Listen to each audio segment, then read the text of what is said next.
सबैजनालाई नमस्ते अनि सबैलाई स्वागत छ पनि। अनि आज यो विशेष गरेर फरक खालको एउटा भिडियो सामग्री प्रस्तुत गर्दैछु। कृपया सुनेर अवश्य प्रतिक्रिया दिनुहोला।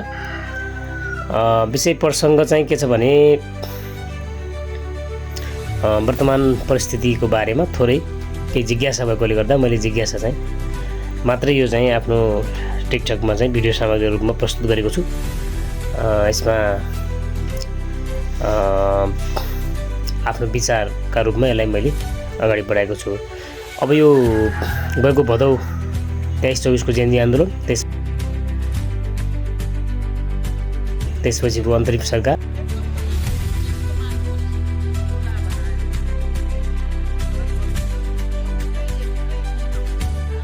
फागुन 21 को आम निर्वाचन, प्रतिनिधि सभाको आम निर्वाचन र त्यसबाट अन्य पार्टीहरूको चाहिँ लज्जास्पद हार अनि रासोपाको चाहिँ अभूतपूर्व विजयका कारण हिजो मात्र हैन 82 चैत 13 गते हिजो मात्र रासोपाका वरिष्ठ नेता बालेन शाहको नेतृत्वमा मन्त्री परिषद गठन भएको कुरा सबैलाई जानकारी नै छ। र बालेन शाहको प्रधानमन्त्रीको शपथ ग्रहण पश्चात मन्त्रीहरूको पनि शपथ ग्रहण भयो र त्यो लगत्तै सबैले प्रधानमन्त्री सहित विभिन्न मन्त्रीहरूले आफ्नो कार्यभार पदभार ग्रहण गरेको कुरा सबैलाई थाहा नै छ।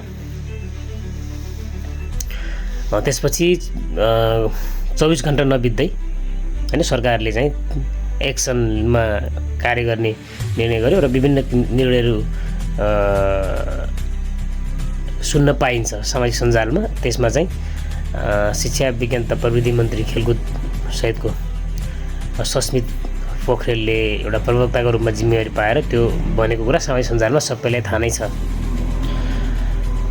यो सवालमा सरकारले गरेका निर्णयहरू धेरै निर्णयहरू छन्, तर त्यसमध्येमा जेएनजी आन्दोलन पश्चात जाँचबुझका लागि हैन जाँचबुझ आयोग एउटा चाहिँ छानबिनको लागि जाँचबुझ आयोग गठन भएको थियो गौरी बहादुर कार्कीको नेतृत्वमा।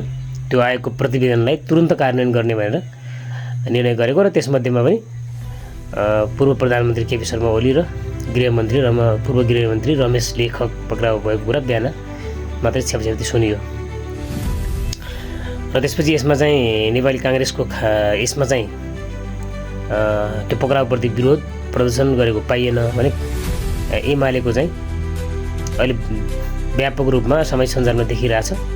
हामी विरोध गर्छौँ, आगो लगाउँछौँ हैन, आन्दोलन गर्छौँ हैन, अझ सरकारले यसको मूल्य चुकाउनुपर्छ, यस्ता कुराहरू सामाजिक सञ्जालमा देख्दा मलाई असाध्यै अनौठो र एकदमै जिज्ञासा लाग्छ।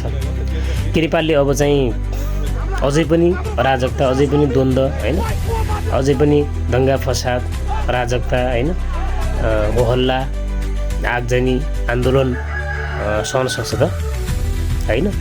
यति धेरै प्रश्नको बीचमा पनि उहाँहरूले त्यो गरिरहनु भएको देख्दा अत्यन्तै दुःख लाग्छ। र भदौ 23-24 गतेको आन्दोलनमा के भएको थियो त्यतातिर पनि एकचोटि हेरौँ।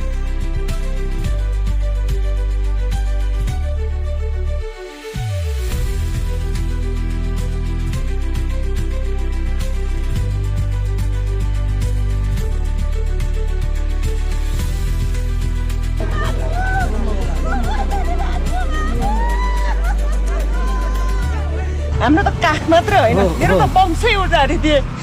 के गरे यिनीहरूले?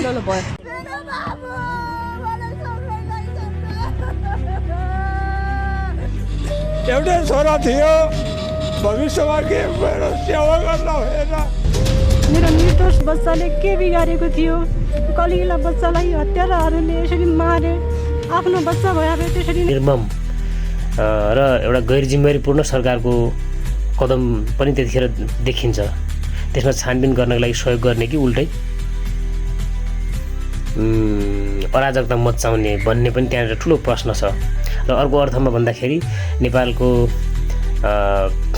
संविधानमा रही नेपालको भूगोलभित्र बस्ने हैन, चाहे त्यो उच्च पदस्थ पूर्व पदाधिकारी हैन होस् अथवा वर्तमानको होस् र अथवा फुटपाथमा बस्ने नागरिक किन नहोस्, त्यसको नेपाली नागरिकको हैसियत एउटै हुन्छ। होइन, पद अथवा मर्यादाले ठुलो सानो आफ्नो ठाउँमा छ। त्यसकारण नागरिक भएकै कारणले गर्दा नागरिकलाई आरोपको सङ्केतका आधारमा चाहिँ छानबिन गर्दा त्यो फरक पर्दैन जस्तो लाग्छ मैले। त्यसकारणले केपी ओली अथवा रमेश लेखक लगायतका अरू आरोपितहरू पनि नागरिक नै भएको कारणले गर्दा छानबिन गर्दा त्यति अनौठो त्यति ठुलो आकाशै खसिहाल्ने केही पनि जस्तो लागेन र त्यो बुझ्नुपर्छ साथीहरूले। र त्यति बुझेपछि मात्रै के हुन्छ भन्दा देशलाई थप अगाडि बढाउन सकिन्छ र असाँच्चै परिवर्तन गर्ने हो भने देश साँच्चीकै हामीले बनाएको जस्तो मात्रै पनि उहाँहरूको त्यो देखिन्छ। त्यो देख्दा दुःख लाग्छ, किनभने सिद्धान्त भनेको सबैसँग आफ्नो छ होइन, हामीसँग सबैसँग छ र अब त्यो धेरै चाहिँ आन्दोलन गरिहाल्नु पर्ने, देशमा आगो लगाउँछौँ जस्ता कुराहरू सुनिन्छ। कसका लागि लगाउनुहुन्छ आगो होइन? अझै देशलाई कता लिने विचार छ होइन? के अब त्यो यावत प्रश्नहरू छन्।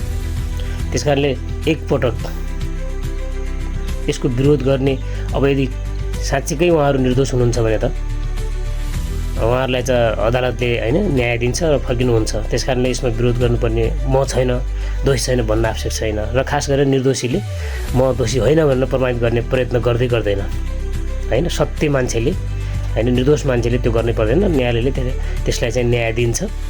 त्यस कारण राम्रो मान्छेले म राम्रो छु भनेर विज्ञापन गर्न आवश्यक छैन, त्यसलाई प्रमाणित गर्न आवश्यक छैन।